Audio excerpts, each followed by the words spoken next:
শফিকুল দেওয়ান চলে গেলেও সুরা নির্বিকার হতভম্ব হয়ে ঠাই সেখানেই বসে থাকে। সে এই বাড়ি ছেড়ে চলে যাবে ভাবতেই তার শ্বাস বন্ধ হয়ে আসে। মনে হয় যেন কেউ তার বুকে হাতুড়ি পিটা করছে। সে যে এই কয় মাসে তার সুন্দর বেডা মানুষকে অনেক বেশি ভালোবেসে ফেলেছে। ভালোবাসার মানে বুঝতে শিখেছে। তার বাবার সাথে এই মানুষটার অনেক মিল পেয়েছে সুরা। তার বাবা যেভাবে সুরার চুলে তেল দিয়ে বেনি করে দিত, তার ভেজা চুলগুলো মুছে দিত, এই মানুষটাও ঠিক সেইভাবে সুরার খেয়াল রেখেছে। সুরাকে আগলে রেখেছে। মানুষটার শাসন, বারণ, সুরার প্রতি তার কেয়ারিং সবটা সুরার মন কেড়েছে। তার কাছাকাছি গেলে নিমিষেই সুরার মধ্যে থাকা সব অশান্তি দূর হয়ে গিয়ে সুখের আলোড়ন সৃষ্টি হয়। মনের মধ্যে নিষিদ্ধ সব চাওয়ারা উকি দেয়। সুরার খুব ইচ্ছে হয় তার সুন্দর বেডা মানুষকে গভীরভাবে ছুঁয়ে দিতে, তার গায়ের মিষ্টি গন্ধ নিজের গায়ে মাখতে, তাকে আপন করে নিতে। যতটা আপন হলে কেউ আরো থেকে আর কখনো দূরে সরে যেতে পারবে না। কিন্তু কি করবে সে? শফিকুল দেওয়ান যে তার আর তার ভালোবাসার মাঝে দেয়াল সৃষ্টি করে দিয়েছে। সেই দেয়াল টপকে তার ভালোবাসার মানুষটির কাছে যাওয়ার সাধ্য যে সুরার নেই। সেলিম সুরার রক্তের কেউ নয়। তবুও লোকটার অভাবের সংসারে সুরাকে নিয়ে এসে বাবার আদর স্নেহ দিয়ে তাকে বড় করেছে। সে কিভাবে পারবে নিজের সুখের জন্য তাকে বাবার আদর ভালোবাসা দিয়ে বড় করা মানুষটাকে মৃত্যুর মুখে ঠেলে দিতে, তার দুইটা ছেলে মেয়েকে এতিম করে দিতে, তার চাচিকে বিধবা করে দিতে? সে যতই সুরাকে সহ্য করতে না পারুক, তবুও চাচি তো মায়েরই মতো। সে কিভাবে পারবে তার চাচির আর্তনাদ সহ্য করতে? এতটা স্বার্থপর হতে পারবে না সুরা। সুরা আর কিছু ভাবতে পারে না। তার মাথা ভারী হয়ে আসে। সে চোখের পানি মুছে উঠে দাঁড়াতেই সাফায়াত এসে জিজ্ঞেস করে, এখানে দাঁড়িয়ে দাঁড়িয়ে কি করছো মেয়ে? এখনো পড়তে যাওনি কেন? সুরার কি হলো কে জানে, সে দৌড়ে এসে ঝাপটে ধরল সাফায়াতকে। সাফায়াত ও সুরার ছোট্ট কোমল দেহ আঁকড়ে ধরে রাখল নিজের বক্ষ পিঞ্জরে। মুহূর্তের মধ্যে যেন সুরার সমস্ত যন্ত্রণা দূর হয়ে গেল। তার মনে হল এটা যেন তার পরম শান্তির জায়গা। সে বিড়াল ছানার মতো লেপ্টে পড়ে থাকল সাফায়াতের লোমশ বুকে। বেশ কিছু সময় অতিবাহিত হওয়ার পর সাফায়াত বুঝতে পারল সুরা কান্না করছে। সেই সুরাকে নিজের রুমে নিয়ে গিয়ে সুরার মুখ দুহাতে আজলা করে ধরে বলল, কি হয়েছে আমার পাখিটার? কান্না করছো কেন? কেউ কি কিছু বলেছে? নাকি পড়া পারো নি দেখে মন খারাপ হয়েছে? দেখো, তুমি যদি আরবের কাছে না পড়তে চাও, পড়ার দরকার নেই। আমি নিজেই সময় বের করে তোমাকে পড়াবো। না হয় কোনো ভালো মহিলা টিচার এনে দিব তোমার জন্য। তবু কান্না করো না পাখি। তোমার চোখের পানি দেখে তোমার পুলিশের কষ্ট হচ্ছে তো। বলো না কি হয়েছে? সুরা কোনো উত্তর দিল না, বরং আরো জোরে সাফায়াতকে আঁকড়ে ধরল, যেন ছেড়ে দিলেই সাফায়াত তার থেকে দূরে চলে যাবে। আরে বাবা, বলবে তো কি হয়েছে? আব্বা, সুরা বলতে গিয়ে মুখে হাত দিয়ে থেমে গেল। সে এক মুহূর্তের জন্য ভুলে গিয়েছিল শফিকুল দেওয়ান আর তার মধ্যে যে কথা হয়েছে সেগুলো শফিকুল দেওয়ান কাউকে বলতে বারণ করেছে। তাহলে যে তিনি সুরার কাকার ক্ষতি করে দিবেন। বলো বাবা, কি বলেছে বাবা? কিছু না। ওই হঠাৎ আমার নিজের আব্বার কথা খুব মনে পড়ছে। পুলিশ। আমার আব্বা কেন আমাকে ছেড়ে চলে গেল? পুলিশ? সাফায়াত সুরার পিঠে হাত বুলিয়ে দিয়ে বলল, মন খারাপ করে না পাখি। মানুষ চিরদিন এই পৃথিবীতে থাকার জন্য আসে না। একদিন না একদিন তাকে দুনিয়ার মায়া ত্যাগ করে ছেড়ে চলে যেতে হয়। তোমার বাবার এই পৃথিবীতে আয়ু ফুরিয়ে এসেছিল, তাই তিনি চলে গিয়েছেন। এসব ভেবে মন খারাপ করো না। তোমাকে যে তাড়াতাড়ি পড়াশোনা শিখতে হবে। তুমি কয়েক মাস আগে বলেছিলে না, আমি যত তাড়াতাড়ি পড়াশোনা শিখতে পারবো আপনি আমাকে তত তাড়াতাড়ি ভালোবাসবেন, তাই না পুলিশ? দেখো, তোমার পড়াশোনা শেখার আগেই তুমি একটু একটু করে পুলিশের মন চুরি করে নিয়েছ। তোমার প্রতি বাজে এক অনুভূতির সৃষ্টি করেছ। এই যে এখন আমার তোমাকে দেখলেই মনের মধ্যে ভয়ঙ্কর চাওয়ার সৃষ্টি হয়, তোমাকে আদর দিতে, ভালোবাসতে ইচ্ছে হয়। আমার রঙে তোমাকে রাঙিয়ে দিতে মন চাই। তোমার মাঝে হারিয়ে যাওয়ার স্বাদ জাগে। নিজের হাত পা শিরশির করে নিজেকে উস্কে দেয় তোমার কাছে যাওয়ার জন্য। এখন এর দায়ভার কে নেবে বলো তো? পারবে তো আমার উত্তাপ সহ্য করতে? সাফায়াতের কথায় সুরা ঠিক লজ্জাবতী পাতার ন্যায় নুয়ে পড়ে। যা দেখে সাফায়াত সুরাকে নিজের বক্ষ পিঞ্জর থেকে তুলে কপালে আলতো চুমু দিয়ে বলল, আমার লজ্জাবতী ললিতা, এখন যত পারো লজ্জা পেয়ে নাও। পরে কিন্তু আমি তোমাকে লজ্জা পাওয়ার মতো কোনো সময়ই দিব না। সুরা প্রত্যুত্তরে কিছু না বলে সাফায়াতের রুম থেকে বেরিয়ে নিচে চলে আসে। আরাব তখন নুজাইফাকে হিসাববিজ্ঞানের ম্যাথ বুঝিয়ে দিচ্ছিল। কিন্তু নুজাইফার কানে কোনো কথা যাচ্ছে না। সে কলম কামড়ে ধরে এক ধ্যানে আরাবের দিকে তাকিয়ে থাকে। নুজাইফার নজর এলোমেলো হয়। সে মনে মনে বলল, আপনি এত সুন্দর কেন আরাব ভাই? আপনি যখন ভার্সিটিতে যান নিশ্চয় মেয়েরা আপনাকে দেখে পাগল হয়ে যায়। আমি নিজেই তো বারবার আপনার এই রূপে মাতোয়ারা হয়ে যায়। মন পিঞ্জিরা উত্তাল পাততাল হয়ে যায়। নিজেকে কন্ট্রোল করা যে বড্ড দায় হয়ে যায়। এটা আপনি কবে বুঝবেন আরাব ভাই? কবে আমার মনের না বলা কথাগুলো পড়ে নিতে পারবেন আরাব ভাই? আরাব হঠাৎ লক্ষ্য করল নুজাইফা প্রখর দৃষ্টিতে তার দিকে তাকিয়ে রয়েছে। আরাব গলা খাকারি দিয়ে বলল, তোর দৃষ্টি খাতার দিকে না থেকে আমার দিকে কেন নুজু? আপনাকে দেখছিলাম আরাব ভাই। আরাব কিছু বলতে যাবে তার আগেই সে লক্ষ্য করল সুরা মাথায় এক হাত ঘোমটা টেনে দাঁড়িয়ে রয়েছে।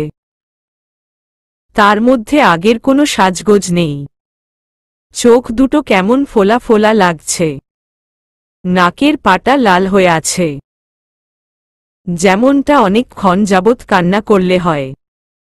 ব্যাপারটা বেশ সন্দেহজনক মনে হল আরাবের কাছে। সে মনে মনে বলল, সুরা কি তাহলে কান্না করেছে? হঠাৎ কি হল সুরার? সাফায়াত ভাইয়া বাসায় আসা পর্যন্ত তো সবকিছু ঠিকঠাক ছিল। তাহলে হঠাৎ কি হল সুরার সাথে? নাজমা আন্টি তো বলেছিল সুরা তার বোনের মেয়ে, অর্থাৎ সাফায়াত ভাইয়ার কাজিন। কিন্তু সাফায়াত ভাইয়া সুরাকে এমনভাবে ডেকে নিয়ে গেল যেন সে তার বিয়ে করাবু। তাছাড়া কাজিনের সাথে সাফায়াত ভাইয়া এতক্ষণ কি কথা বলল? সেটাও আবার বন্ধ রুমে। আমার বাচ্চা চাই পুলিশ, অনেক অনেক বাচ্চা। ঘর ভর্তি শুধু বাচ্চা আর বাচ্চা থাকবে। তারা ছোট্ট ছোট্ট পায়ে সারা বাড়ি হেঁটে বেড়াবে, সারাক্ষণ বাড়িটা মাতিয়ে রাখবে। আধো আধো বুলিতে আমাকে মা আর আপনাকে বাবা বলে ডাকবে। একবার ভাবুন কত মজা হবে তখন। সাফায়াত তৎক্ষণাৎ সুরার কোমর জড়িয়ে ধরে সুরার কপালে নিজের কপাল ঠেকিয়ে বলল, তুমি ক্যারি করতে পারলে আমি একাই ফুটবল টিম, ক্রিকেট টিমের জন্ম দিয়ে রেকর্ড গড়তে পারি। কিন্তু কথা হচ্ছে তোমার যে শুটকি মাছের শরীর, তাতে একটা বাচ্চা ক্যারি করতে গেলেই তুমি চোখের পানি নাকের পানি এক করে নিবা। তাই এখন এসব বাচ্চা কাচ্চার কথা মাথা থেকে ঝেড়ে ফেলে মন দিয়ে পড়াশোনা করো। পুষ্টিকর খাবার খেয়ে একটু মোটা তাজা হও। শরীরে রক্তের সঞ্চার করো। তারপর বাচ্চা নিয়ে ভাবা যাবে। নিজে একটা বাচ্চা হয়ে সে এসেছে অন্য বাচ্চার মা হতে। শুধু কি যাদের স্বাস্থ্য ভালো তাদেরই বাচ্চা হয়? তারাই মা ডাক শুনতে পায়? যাদের স্বাস্থ্য ভালো না তাদের কি মা ডাক শোনার কোনো অধিকার নেই পুলিশ? একটা প্রাণের মধ্যে আরও একটা প্রাণ ক্যারি করা সহজ কথা নয় পাখি। 10 মাস 10 দিন তোমাকে কষ্ট সহ্য করতে হবে, প্রসব যন্ত্রণা সহ্য করতে হবে। তুমি বাচ্চা একটা মেয়ে, আমি কোনো রিস্ক নিতে পারবো না। আগে বড় হও, তারপর যে কয়টা খুশি বাচ্চার জন্ম দিও। আমি কোনো কথা শুনতে চাই না পুলিশ। আমার বাচ্চা চাই মানে বাচ্চা চাই। জেদ করো না মেয়ে। বাই দা ওয়ে, হঠাৎ এই বাচ্চার ভূত তোমার মাথায় এলো কেন? মা বলেছে বাচ্চা ছাড়া সংসার পরিপূর্ণ হয় না। বাচ্চা হলে আপনি আমাকে আরো বেশি ভালোবাসবেন, তখন আর কেউ আমাদের আলাদা করতে পারবে না।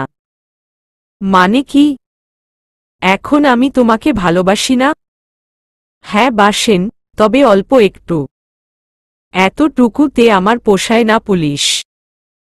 তাছাড়া দাদা দাদি নাতি নাতনিদের অনেক ভালোবাসে। আব্বা তো আমাকে দুচোখে সহ্য করতে পারে না।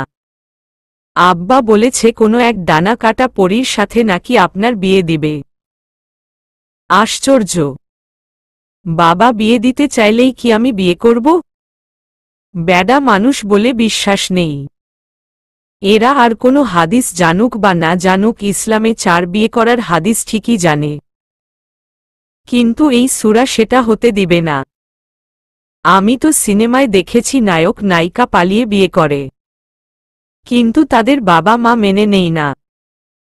পরে যখন তারা বাচ্চা কাচ্চা নিয়ে বাবা মায়ের সামনে হাজির হয় তখন নাতি নাতনির মুখের দিকে তাকিয়ে ছেলেমেয়েদেরকে মেনে নেয়।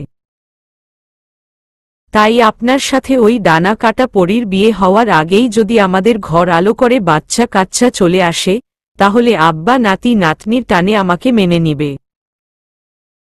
আমার আপনাকে হারাতে হবে না। আপনাকে পাওয়ার জন্য এটুকু কষ্ট আমি সহ্য করতে পারব পুলিশ বলে সূরা আরও গভীরভাবে সাফায়াতকে আঁকড়ে ধরল। তার বুকে অজস্র চুমুতে ভরিয়ে দিতে লাগল। সাফায়াত সূরার আহ্বানে সাড়া দিল। সে সূরাকে কোলে তুলে বিছানায় শুইয়ে দিল। সে সূরার দিকে তাকিয়ে দেখল তার চোখ আজ অন্য কিছু বলছে। তাকে অসভ্য বেহায়া হতে উস্কে দিচ্ছে। সাফায়াত আস্তে আস্তে এগিয়ে গেল সূরার দিকে। তাদের মধ্যে আর 1 ইঞ্চি সমান দূরত্ব রয়েছে। সাফায়াতের গরম নিঃশ্বাস সূরার চোখে মুখে আছড়ে পড়ছে। সূরা আবেশে চোখ বন্ধ করে নিল। এরই মধ্যে কর্কশ শব্দে সাফায়াতের ফোন বেজে উঠল। সাফায়াত বিরক্তি নিয়ে ফোন রিসিভ করার সাথে সাথেই অপর প্রান্ত থেকে যা শুনল তাতে তার ফোন ছিটকে ফ্লোরে পড়ে গেল। সে এসির মধ্যে ঘামতে লাগল। সে বুঝতে পারছে না ব্যাপারটা কিভাবে সূরাকে বলবে। আবার মিথ্যা কথাও বলতে পারবে না। সত্যিটা সূরার জানার দরকার। সূরা সাফায়াতের এমন অবস্থা দেখে জিজ্ঞেস করল, কি হয়েছে পুলিশ? আপনাকে এমন দেখাচ্ছে কেন? কার ফোন ছিল? আর সে কি এমন বলল যাতে আপনার মুখের আদল বদলে গেল? সাফায়াত সূরাকে বুকের সাথে চেপে ধরে কপালে চুমু দিয়ে বলল, তোমার সেলিম কাকা। বাকিটা বলতে পারল না সাফায়াত। তার স্বর কাঁপছে।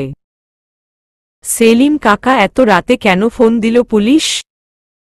সে ঠিক আছে তো? তোমার সেলিম কাকা আর এই দুনিয়াতে নেই সূরা। তাকে কেউ নৃশংসভাবে হত্যা করেছে। কথাটা শোনা মাত্রই সূরার মাথা ঘুরতে শুরু করল।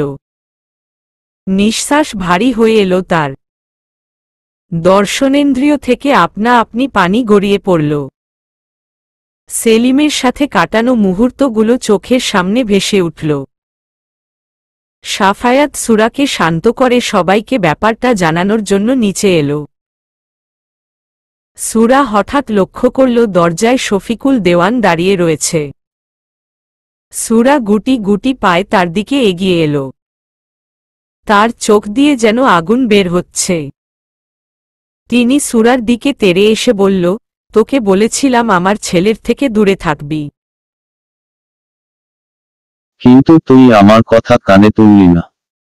আমার আর আমার কোটিপতি হওয়ার মাঝে তুই বাধা হয়ে দাঁড়িয়েছিস। এমনকি আমার ছেলেটাকে বশ করে তার মনটা তোর করে নিয়েছিস।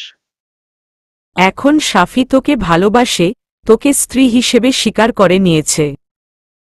সাফি এখন কিছুতেই তোকে ডিভোর্স দিবে না। যা করার তোকে করতে হবে।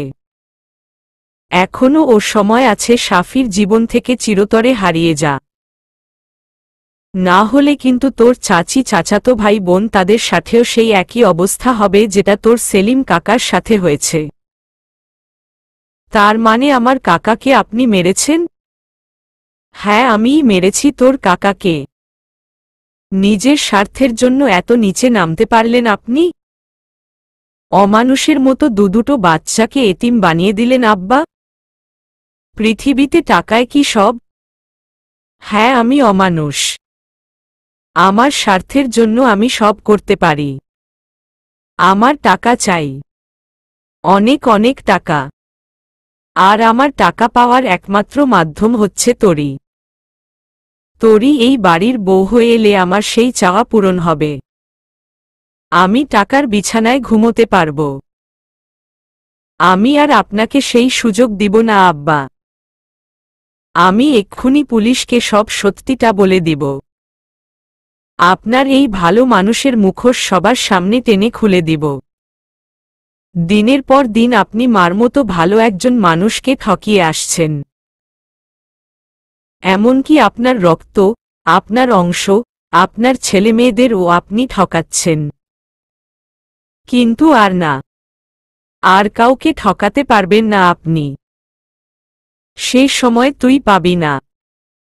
আমারই বোঝার ভুল ছিল। এইখানে সেলিমের কোনো দোষ নেই। সব কিছুই মূলে রয়েছিস তুই।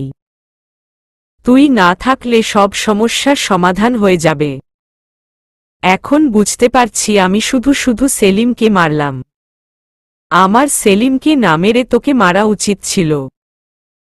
তবে একটা কথা কি জানিস, একটা খুনের ও যে শাস্তি 10টা খুনের ও সেই শাস্তি বলে শফিকুল দেওয়ান সুরার ভারী কিছু দিয়ে আঘাত করল।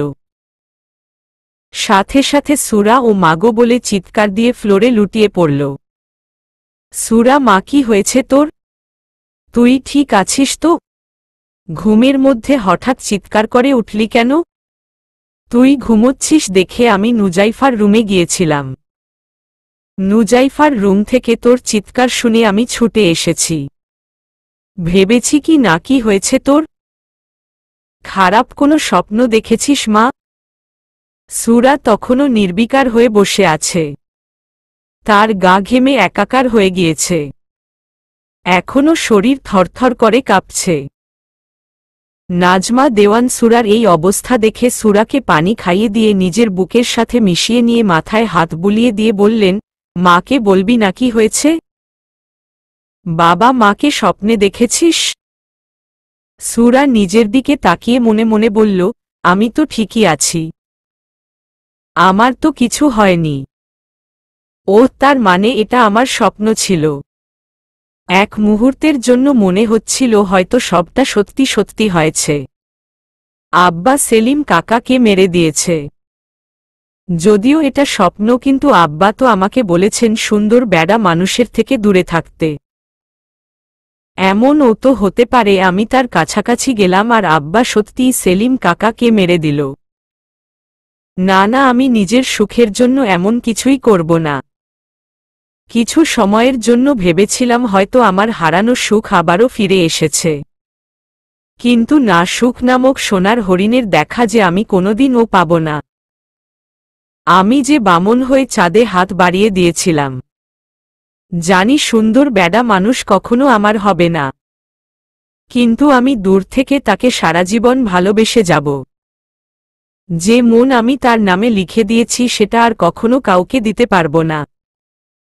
সে আমার হোক বা না হোক, আমি সারা জীবন তার হয়ে থাকব।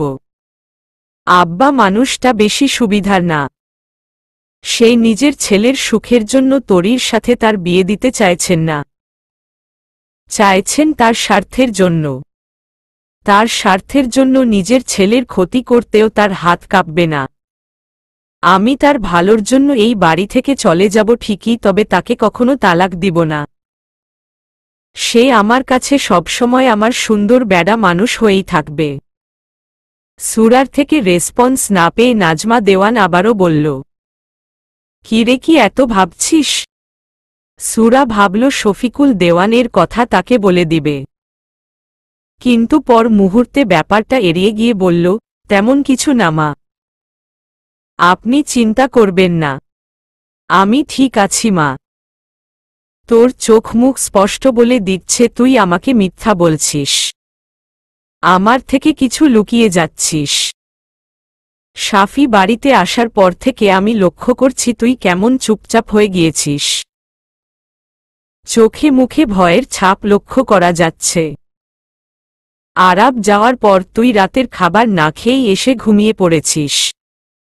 শাফি এইটুকু সময়ের মধ্যে 2 বার এসেছে তোকে নিয়ে যাওয়ার জন্য, কিন্তু তুই ঘুমিয়েছিস দেখে শাফি তোকে আর ডাকেনি। এখন চট করে উঠে পড়ত, ফ্রেশ হয়ে শাফির রুমে যা। শাফি বোধহয় এখনো না খেয়ে তোর জন্য বসে আছে। ছেলেটা যে তোর প্রতি সদয় হয়েছে এজন্য আমি আল্লাহর দরবারে লাখ শুকরিয়া জানিয়েছি। তোদের মধ্যে দূরত্ব কমে এসেছে দেখে আমার অনেক ভালো লেগেছে। দোয়া করি তোরা দুজনে এভাবেই সারা জীবন হাসি খুশি থাক। নাজমা দেওয়ানের কথা শুনে সুরার বুক ভারী হয়ে আসে, ফুপিয়ে কান্না করে দেয় সে তো এটাই চেয়েছিল তার সুন্দর বেডা মানুষ তাকে ভালোবেসে নিজের করে নিক, আর সে সুরাকে আপন করে নিতেও চেয়েছে, কিন্তু তার যে কিছু করার নেই। সে অপরাগ। সুরা নাজমা দেওয়ানের আড়ালে চোখের পানি মুছে বলল, আমি আপনার কাছে থাকব মা, পুলিশের সাথে আমি থাকব না মা। কেন মা?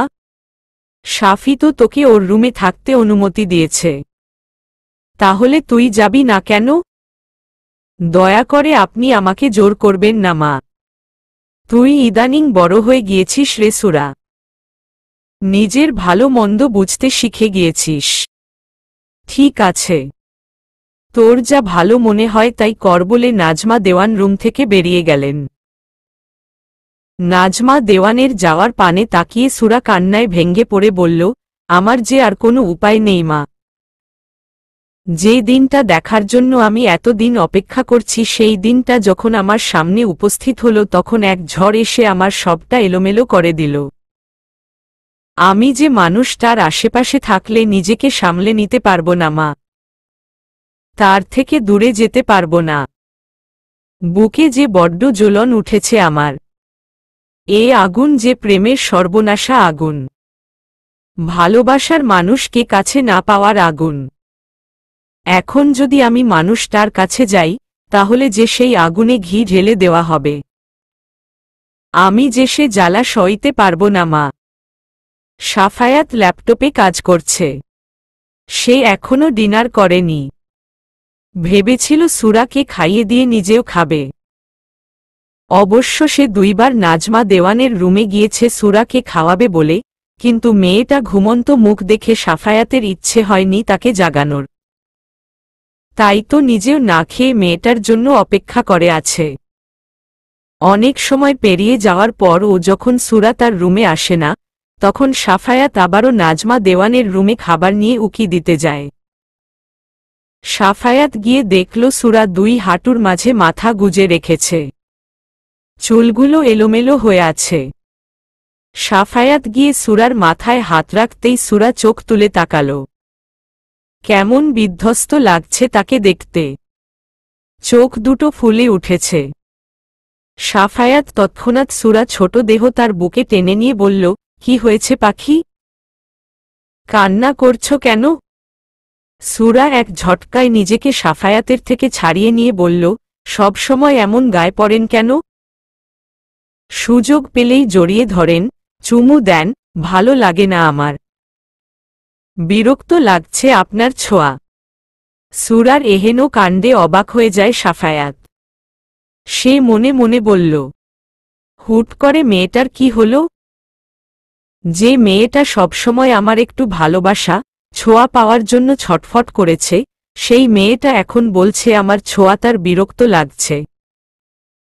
How strange. সাফায়াত সুরাকে কিছু বলল না, বরং টেবিলের উপর থেকে খাবারের প্লেট নিয়ে খাবার মেখে এক লোকমা সুরার মুখের সামনে ধরল। কিন্তু সুরা সাফায়াতের হাতে খেল না, তার হাত সরিয়ে দিল। যা দেখে সাফায়াত রাগ বেড়ে গেল। তবুও সে নিজেকে শান্ত করে বলল, আমি ও কিন্তু খাইনি মেয়ে। অনেক ক্ষুধা লাগছে আমার, তোমাকে খাইয়ে দিয়ে তারপর খাব। আমি এখন পুরোপুরি সুস্থ হয়ে গেছি, আমি নিজে হাতে খেতে পারি।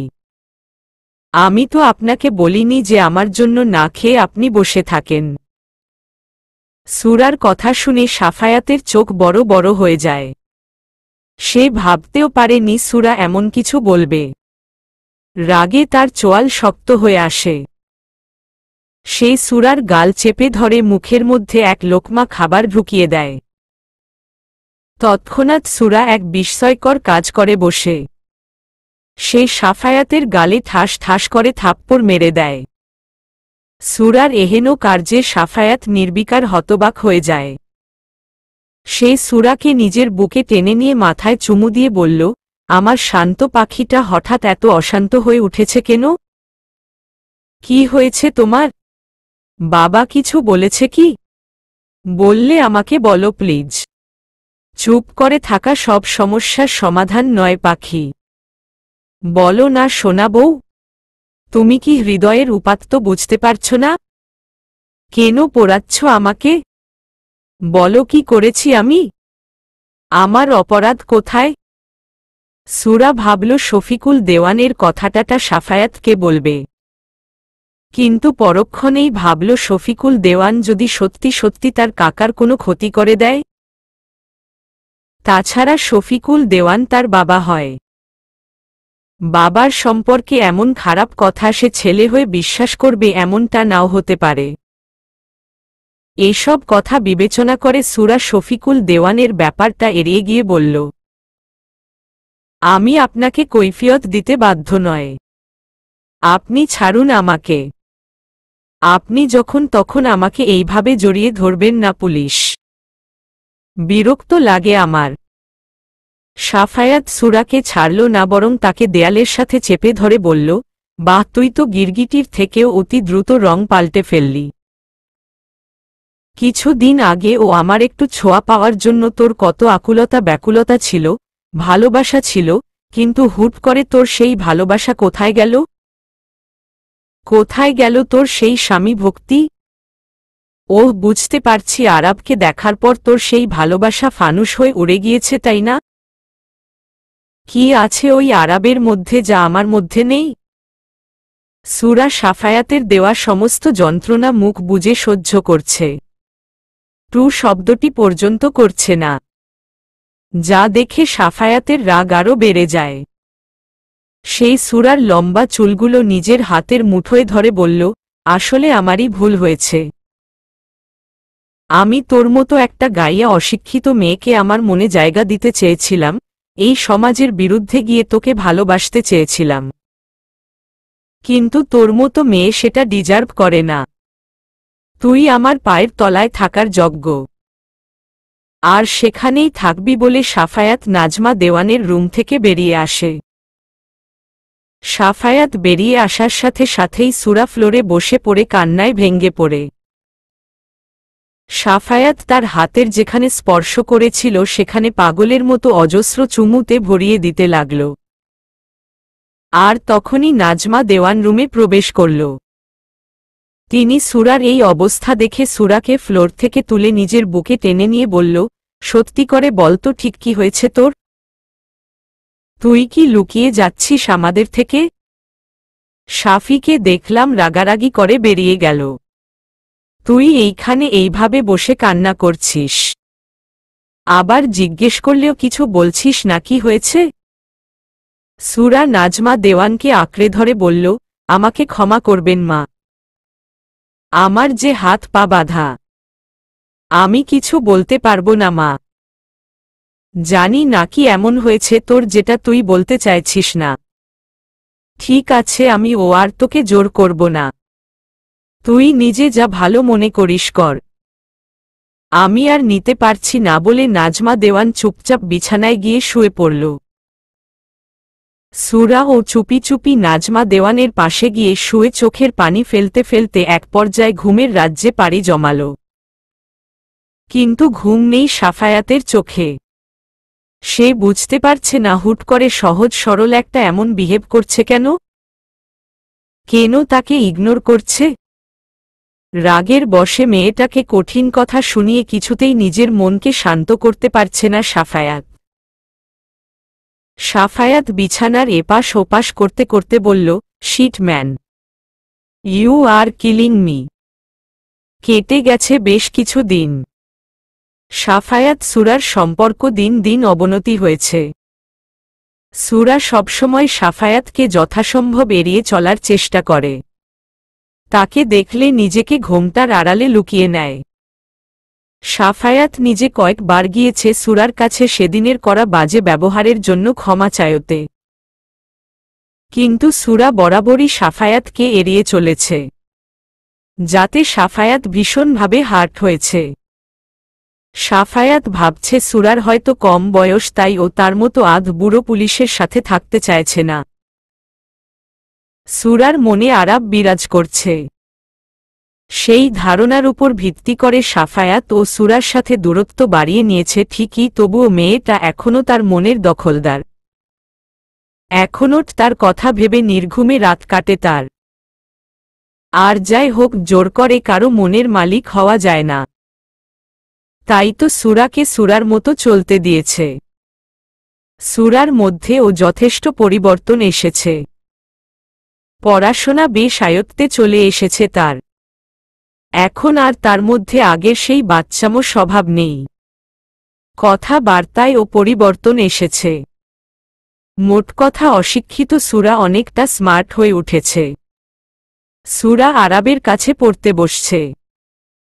আরাব প্রথম প্রথম সুরা সাফায়াতের ব্যাপার নিয়ে মাথা ঘামালেও সুরা সাফায়াতের মধ্যে দূরত্ব সৃষ্টি হওয়ার কারণে তাদের ব্যাপারে সেরকম কিছু জানতে পারেনি। সে বুঝে উঠতে পারেনি তারা স্বামী স্ত্রী। তাই তো সুরার প্রতি তার সফট কর্নার তৈরি হয়েছে। সুরাকে সে ফিল করতে পারে।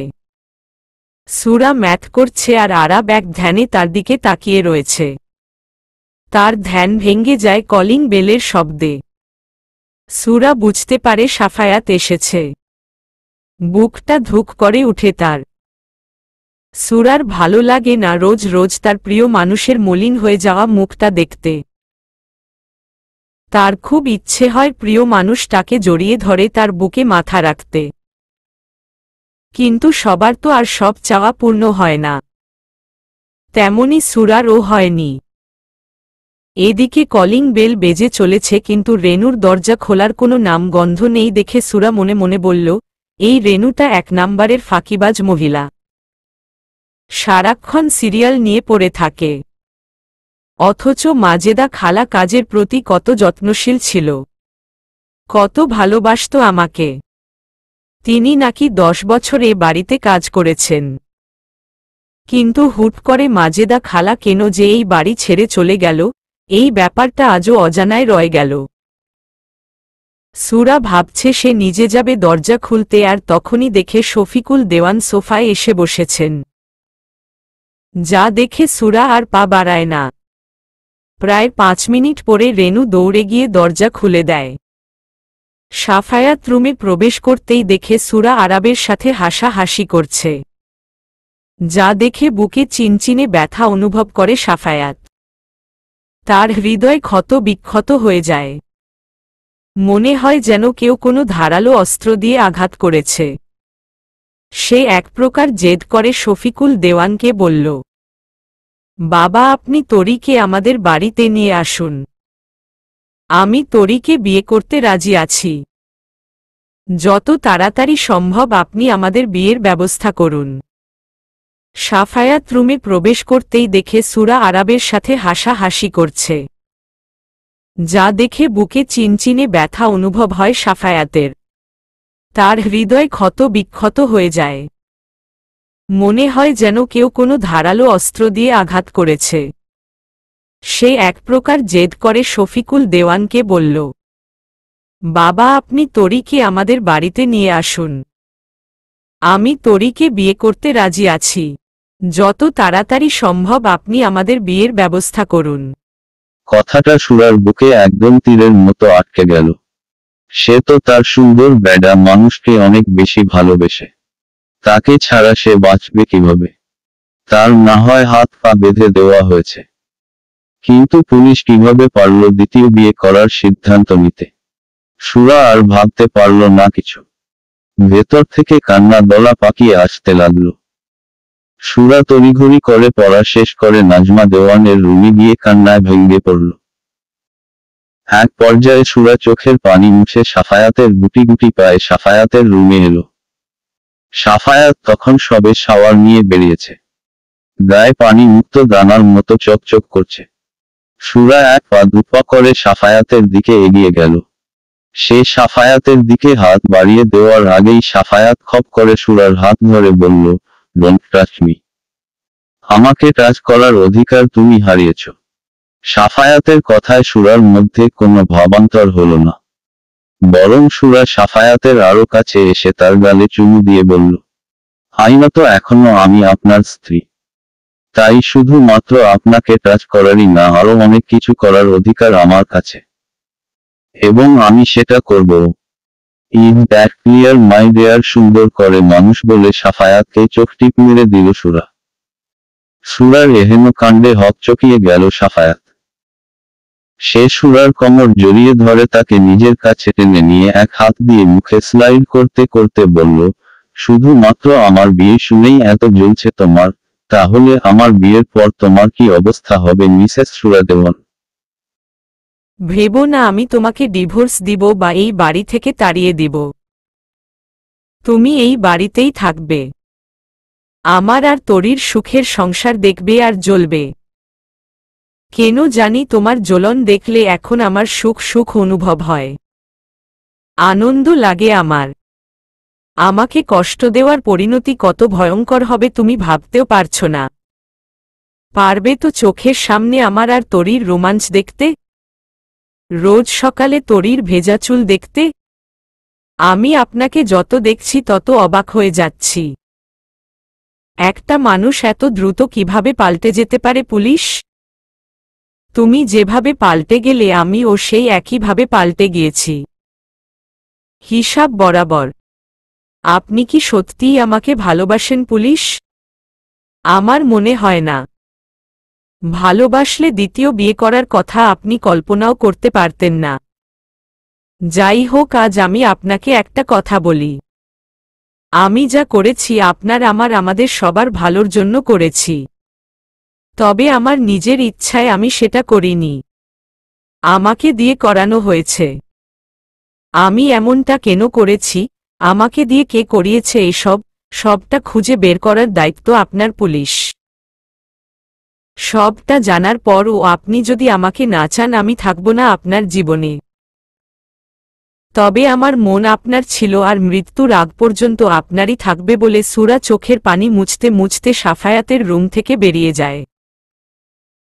সুরার যাওয়ার পানে তাকিয়ে সাফায়াত বলল, তুমি ভাবলে কি করে লজ্জাবতী ললিতা আমি তোমাকে ছেড়ে অন্য কাউকে আমার মনের মালকিন করব? এসব করা তোমাকে জ্বালানোর জন্য। তুমি যাতে স্বেচ্ছায় সুরসুর করে সবটা আমাকে বলে দিয়ে সব মান অভিমান শেষ করে আমার কাছে ফিরে আসো, তারই নির্জা টেকনিক এটা। তোমাকে ছেড়ে আর কোথাও শান্তি খুঁজে পাব না আমি। এই মন তোমারই যে পাখি, মনটা তুমি ছাড়া আর কাউকে বুঝতে চায় না। সাফায়াত হসপিটালে এসেছে মিলির সাথে দেখা করার জন্য। মিলি এখন মোটামুটি সুস্থ হয়ে গিয়েছে। 4 থেকে 5 দিনের মধ্যে হসপিটাল থেকে ডিসচার্জ করা হবে। মিলির চিকিৎসার সমস্ত খরচ সাফায়াত বহন করেছে। সাফায়াত ডক্টরের সাথে কথা বলে মিলির কেবিনে আসে। সাফায়াতকে দেখামাত্র মিলি উঠে বসার চেষ্টা করে দেখে সাফায়াত এগিয়ে গিয়ে মিলিকে উঠে বসতে সাহায্য করে। সাফায়াতকে দেখে মিলির চোখ থেকে আপনা আপনি পানি গড়িয়ে পড়ে। যা দেখে সাফায়াত বলল, এ কি আন্টি, আপনি কান্না করেছেন কেন? এটা দুঃখের কান্না নয় বাবা, এটা যে সুখের কান্না। জানি না তুমি কোনো মায়ের সন্তান, তবে তোমার মা অনেক ভাগ্যবতী। সে তোমার মতো একটা সন্তান তার গর্ভে ধারণ করেছে। তোমার মা নিশ্চয় অনেক ভালো মনের মানুষ। মায়েরা কখনো খারাপ হয় না আন্টি। পৃথিবীর সব মায়েরা ভালো। সব মায়েরা ভালো হলেও আমি ভালো মা হতে পারি না। আমি পৃথিবীর সবচেয়ে নিকৃষ্ট মা, নিকৃষ্ট স্ত্রী। যে মা স্বেচ্ছায় তার থেকে নিজের মেয়েকে তার থেকে দূরে সরিয়ে দেয়, তার থেকে মায়ের আদর ভালোবাসা কেড়ে নেয়, সে কখনো ভালো মা হতে পারে না বলে কান্নায় ভেঙে পড়ল মিলি। আপনি প্লিজ শান্ত হন আন্টি। আপনি এখনো পুরোপুরি সুস্থ হননি। কোনো কারণে উত্তেজিত হয়ে পড়া আপনার স্বাস্থ্যের জন্য ক্ষতিকর। আমি কথা দিচ্ছি আমি আপনার মেয়েকে খুঁজে বের করে আপনার কাছে নিয়ে আসব। তুমি সত্যি বলছো বাবা? হ্যাঁ আন্টি। মিলি সাফায়াতের মাথায় হাত বুলিয়ে দিয়ে বলল, জীবনে অনেক সুখী হও বাবা। সুখে শান্তিতে তোমার সংসার পরিপূর্ণ হয়ে উঠুক। সাফায়াত কিছু বলতে যাবে তার আগেই তার ফোন বেজে ওঠে। সাফায়াত প্যান্টের পকেট থেকে ফোন বের করে দেখে স্ক্রিনে বাবা নামটা জ্বলজ্বল করছে। শফিকুল দেওয়ানের কল দেখে সাফায়াত একটু অবাক হয়ে যায়। তিনি সচরাচর সাফায়াতকে কল করেন না। সাফায়াতের ভাবনার মাঝে একবার কল কেটে যায়। তিনি পুনরায় কল করেন। সাফায়াত এবার আর দেরি করে না। কল রিসিভ করে তাকে সালাম দিয়ে জিজ্ঞেস করে, বাসায় সব ঠিক আছে তো বাবা? কারো কোনো সমস্যা হয়নি তো? Don't take a tension, everything is okay. আমি তো ভয় পেয়ে গিয়েছিলাম। আপনি তো আমাকে তেমন কল করেন না। হুট করে আপনার কল দেখে ভাবলাম হয়তো বাসায় কারো কোনো বিপদ হয়েছে। সবাই ঠিক আছে। কিন্তু বেটা তুমি কোথায় এখন? আমি একটু হসপিটালে এসেছি বাবা। হসপিটালে কেন? আপনাকে সবটা পরে আমি বুঝিয়ে বলবো বাবা। It's okay. তোমাকে এক্ষুনি একটু বাসায় আসতে হবে। কেন বাবা? বাসায় এলেই দেখতে পারে। It's a big surprise. ঠিক আছে বাবা, আসছি আমি।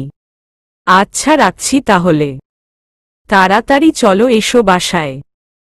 শফিকুল দেওয়ানের সাথে কথা বলে সাফায়াত মিলির থেকে বিদায় নিয়ে সোজা বাসায় চলে আসে।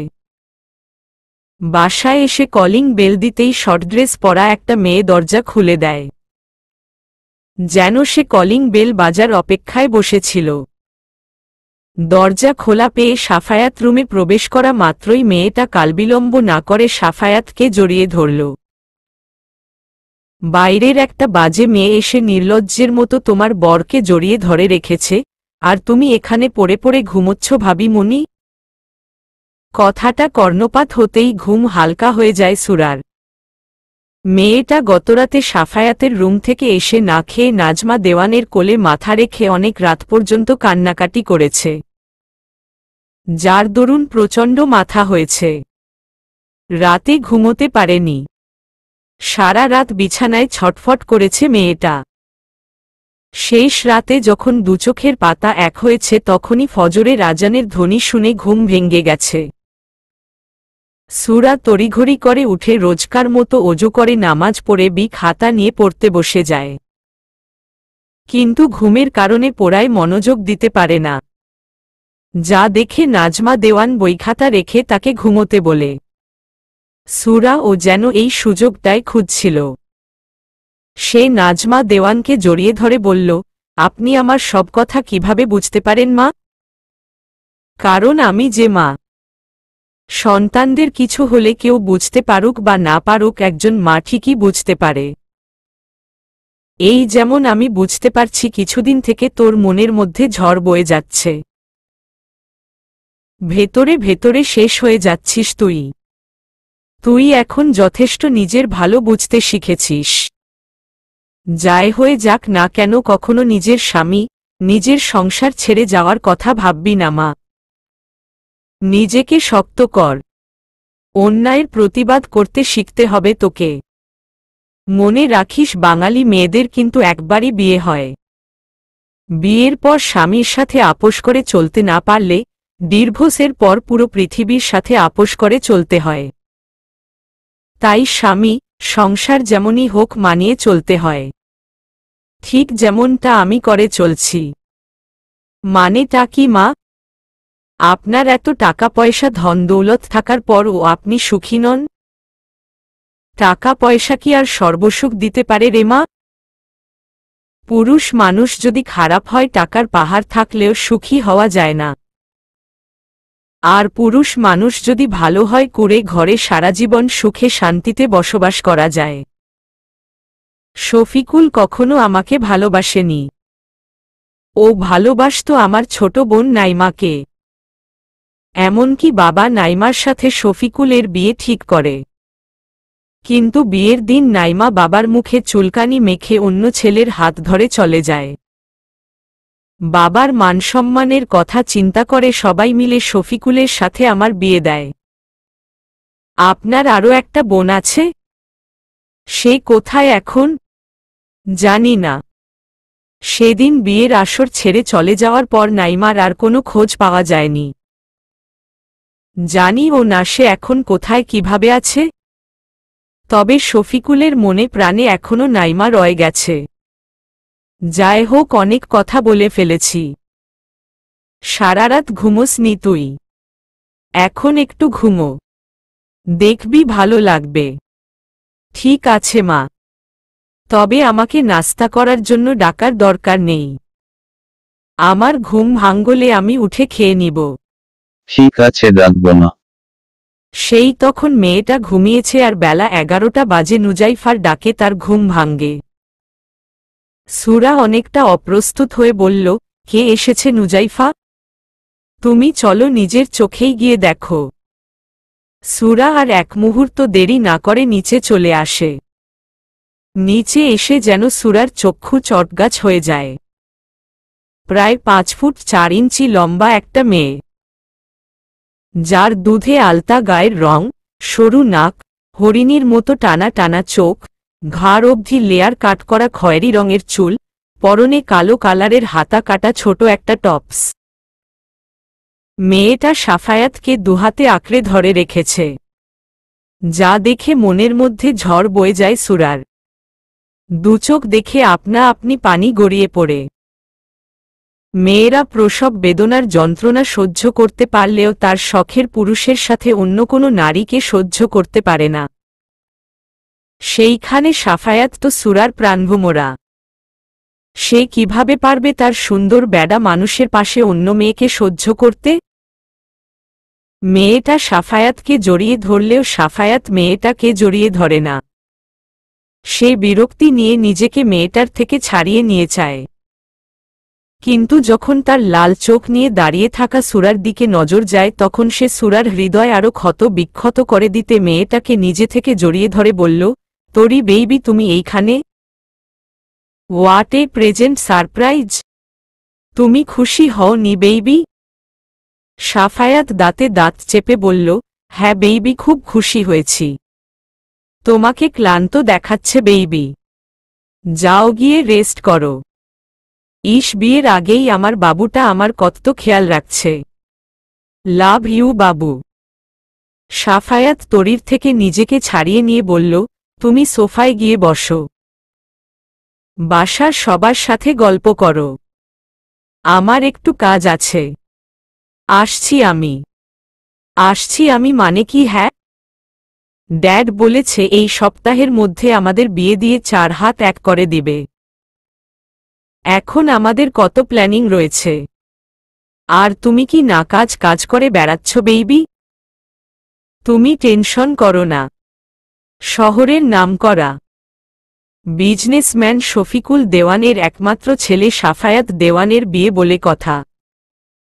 সারা শহরের মানুষ জানবে, হলুদ হবে, মেহেন্দি হবে, নাচ গান, হই হুল্লোড় সব হবে। আমি তো মনে মনে এমনটাই প্ল্যান করে রেখেছি। তুমি কিভাবে আমার মনের কথা বুঝতে পারলে বেবি? কারণ মনটা যে আমারই। How sweet. তুমি আমাকে এত ভালোবাসো বাবু।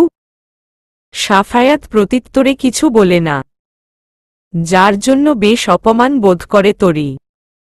সে এদিক ওদিক তাকিয়ে দেখে কেউ তার কথা শুনেছে নাকি। আর তখনই তার চোখ যায় দূরে দাঁড়িয়ে থাকা সুরার দিকে। সে তৎক্ষণাৎ সাফায়াতকে জিজ্ঞেস করল, বাবু, এর আগে আমি তোমাদের বাসায় কয়েকবার এসেছি, কিন্তু এই মেয়েটাকে তো এর আগে কখনো দেখিনি। মেয়েটা কি তোমাদের বাসার নতুন সার্ভেন্ট? বাই দ্য ওয়ে, মেয়েটা দেখতে কিন্তু অনেক কিউট আছে।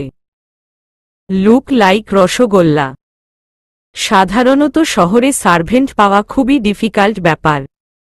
সেখানে তুমি এত রসগোল্লা টাইপের সার্ভেন্ট কোথা থেকে জোগাড় করলে বাবু? সুরার নামে এমন আজে বাজে কথা শুনে মাথা গরম হয়ে যায় সাফায়াতের।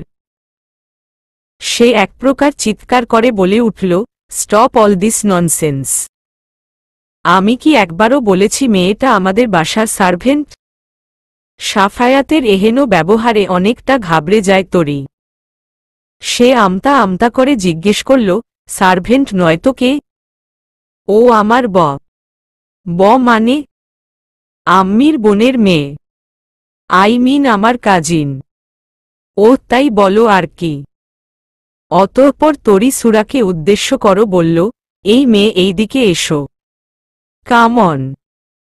তরির অপমানজনক কথাবার্তা শুনে সুরার খুব খারাপ লাগছিল, কিন্তু যখন সে তার সুন্দর ব্যাডা মানুষ তার হয়ে কথা বলছে, এক নিমিষেই তার খারাপ লাগা দূর হয়ে গেল।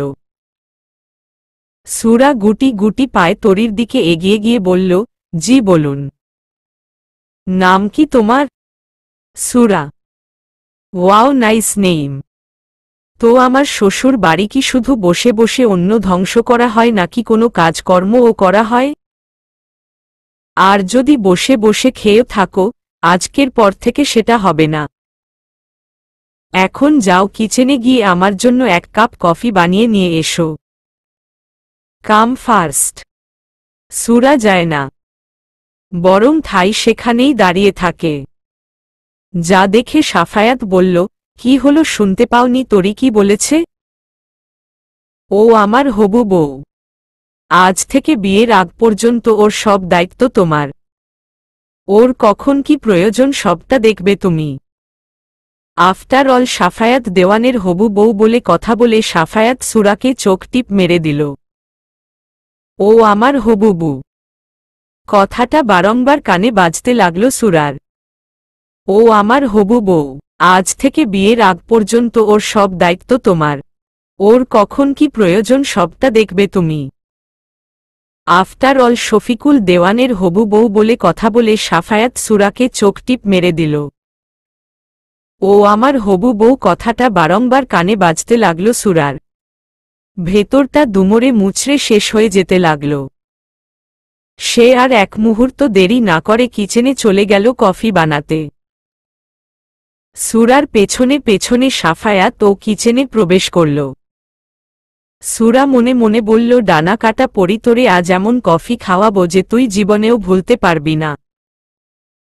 অতঃপর সুরা চুলার উপর একটা পাতিলে পানি দিল গরম হওয়ার জন্য।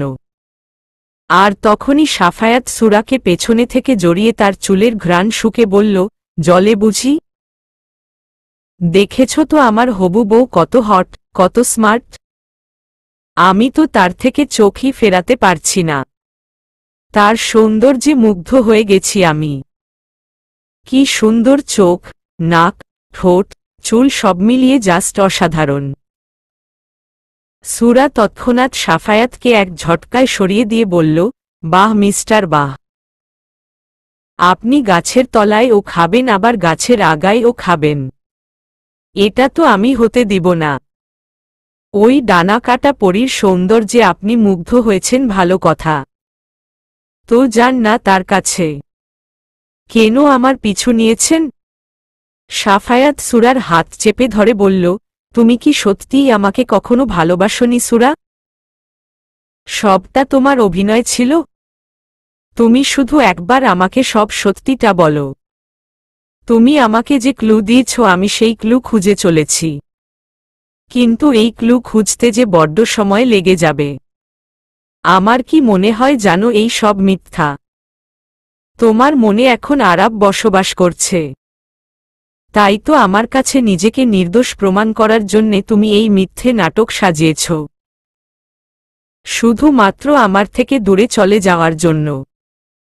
প্লিজ সোনা বউ, একবার আমার চোখের দিকে তাকিয়ে বলো যে, সুন্দর বেডা মানুষ, আমি আপনাকে ভালোবাসি। আপনি প্লিজ বিয়েটা করবেন না। আমি যা করেছি সবটা মিথ্যা ছিল। আরাবের সাথে আমার কোনো সম্পর্ক নেই। সবটা আপনাকে জেলাস ফিল করানোর জন্য ছিল। বলো না সুরা, তুমি শুধু তোমার সুন্দর বেডা মানুষকেই ভালোবাসো, আর কাউকে না। বলো না তুমি যা বলেছ সব মিথ্যা ছিল। আমি কোনো মিথ্যা বলছি না পুলিশ, আমাকে সত্যিই বাধ্য করা হয়েছে। আর এ সব কিছুর পেছনে রয়েছে বাকিটা বলতে পারে না সুরা। তার আগেই শফিকুল দেওয়ান এসে বলল, এই মেয়ে তোমার কাকা ফোন করেছে, তোমার সাথে কথা বলতে চায়। সুরা শফিকুল দেওয়ানের থেকে ফোন নিয়ে সালাম দিয়ে বলল, আপনি কেমন আছেন কাকা? এতদিন পরে আমার কথা মনে পড়ল আপনার? ভালো নেই রে মা। আজকে বাজার থেকে ফেরার সময় হুট করে কোথা থেকে একটা মোটরসাইকেল এসে আমাকে ধাক্কা দিয়ে নিচে ফেলে দেয়, যার কারণে অনেকটা আঘাত লেগেছে রে মা। তবে এখন মোটামুটি সুস্থ আছি। তোর শ্বশুর অনেক ভালো রে মা। আমার অ্যাক্সিডেন্টের কথা শুনে আমাকে 10,000 টাকা দিয়েছে ঔষধ খাওয়ার জন্য। সুরা মনে মনে বলল, আপনি বড্ড ভালো মানুষ কাকা। তাই তো সবাইকে নিজের মতো মনে করেন। ভালো মানুষের আড়ালে থাকা অমানুষকে আপনি চিনতে পারেননি।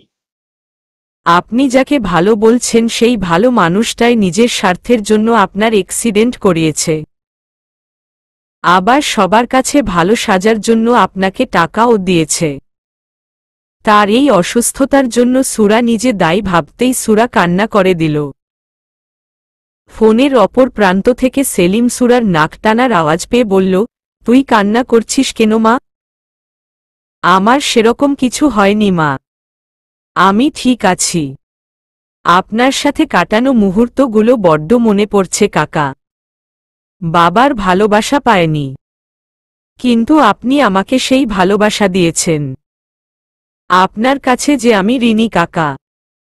আমি আমার নিজের সুখের জন্য আপনার কোনো ক্ষতি হতে দিব না কাকা। কি আবোল তাবোল বকছিস মা? তোর জন্য আমার কেন ক্ষতি হবে? বরং তোর বিয়ের পর আমাদের পরিবারে সচ্ছলতা ফিরে এসেছে। তোর শাশুড়ি আমাকে চাকরির ব্যবস্থা করে দিয়েছে। এখন আর আমাদের না খেয়ে দিন কাটাতে হয় না। তোর চাচি সারাক্ষণ সুরা সুরা করে। তোদের বিয়ের প্রায় 6 মাস হতে চলল, এর মধ্যে একটা বার আমাকে দেখতে আসলি না। আমি কি এতটাই পর হয়ে গিয়েছি? আসবো কাকা, আপনি নিজের খেয়াল রাখবেন। ঠিক আছে মা, রাখছি তাহলে। ভালো থাকিস। হ্যাঁ কাকা বলার সাথে সাথে টুটু শব্দে সংযোগ বিচ্ছিন্ন হয়ে গেল। সুরা শফিকুল দেওয়ানের হাতে ফোন দেওয়ার সময় তিনি কিছু বললেন না, কিন্তু সুরা তার চোখের ভাষা যেন পড়তে সক্ষম হয়ে গেল। তিনি এটাই বলতে চাচ্ছেন যে, ভুলে ও কোনো কথা যদি শাফির কর্ণপাত হয় তাহলে কিন্তু তোমার কাকার সাথে এর থেকেও বড় কিছু হয়ে যাবে। So be careful. সুরা কিছু না বলে চুপচাপ কিচেনের দরজায় যাওয়ার সাথে সাথে সাফায়াত তাকে হ্যাচকা টানে ভেতরে নিয়ে গিয়ে দেয়ালের সাথে চেপে ধরে বলল, কি বলতে চাইছিলে তাড়াতাড়ি বলো। একদম মিথ্যা বলার চেষ্টা করবে না। যা হয়েছে সবটা সত্যি সত্যি বলবে। সুরা কিছু না বলে সাফায়াতের থেকে নিজকে ছাড়িয়ে নিয়ে নিজের মতো করে কফি বানিয়ে কিচেন থেকে বেরিয়ে যায়। সুরার যাওয়ার পানে তাকিয়ে সাফায়াত দেয়ালে ঘুষি মেরে বলল, ড্যাম ইট। আমাকে ইগনোর করার পরিণতি তুমি হারে হারে টের পাবে সুইটহার্ট। সুরা তরিকে কফি দেওয়ার সাথে সাথে তরি খুশি মনে কফিতে চুমুক দেয়, আর তাতেই যেন তরির প্রাণ বেরিয়ে যাওয়ার উপক্রম হয়। এটা কফি তো নয়, যেন মরিচের গুঁড়া গুলিয়ে নিয়ে আসা হয়েছে। তরি ওয়াক থু থু করতে করতে বলল, এই মেয়ে, এটা কি বানিয়েছ তুমি? যাও আবার নতুন করে বানিয়ে নিয়ে এসো। লিসেন মিস তরি, আমি আপনার মাইনে করা চাকর নয় যে আপনার সব কথা আমার মেনে চলতে হবে। আমি যেভাবে পেরেছি সেভাবে বানিয়েছি। এখন আপনি খাবেন কি খাবেন না সেটা আপনার ব্যাপার। তোমার সাহস তো কম নয়। তুমি জানো তুমি কার সামনে দাঁড়িয়ে কথা বলছো? এই মুহূর্তে আপনাকে নির্লজ্জ বেহায়া ছাড়া আর কিছুই মনে হচ্ছে না আমার। আপনি নিজেকে এই বাড়ির পুত্রবধূ বলে দাবি করছেন। এইখানে আপনার হবু শ্বশুর, শাশুড়ি, আপনার হবু বর, বাড়ির ড্রাইভার সবাই রয়েছে। তাদের সামনে এমন ডানা কাটা, ঠ্যাং বের করা পোশাক পরে দাঁড়িয়ে আছেন, অথচ আপনার মধ্যে ন্যূনতম লজ্জাবোধ দেখা যাচ্ছে না। ইউ ব্লাডি গাল বলে তরি সুরার গালে থাপ্পড় মারার আগেই সাফায়াত এসে তরি হাত ধরে বলল, ছুঁচো মেরে হাত গন্ধ না করাই ভালো darling. You are right baby. চলো না বাবু, আমরা শপিং এ যাই। একবারে বিয়ের শপিং করে নিয়ে আসি। সাফায়াত সুরার দিকে তাকিয়ে বলল, অবশ্যই যাব। তুমি শপিং এ যেতে চেয়েছ আর আমি নিয়ে যাব না, এমনটা হয় নাকি? অতঃপর সাফায়াত সুরাকে বলল, তাড়াতাড়ি রেডি হয়ে নাও। সাফায়াতের কথা শুনে তরি চোখ বড় বড় করে বলল, ওই মেয়েটা রেডি হবে মানে কি বাবু? ও আমাদের সাথে যাবে? Yes there. তোমার শপিং ব্যাগগুলো ক্যারি করার জন্য হলেও ওকে আমাদের সাথে নিয়ে যেতে হবে। চলবে ইনশাআল্লাহ।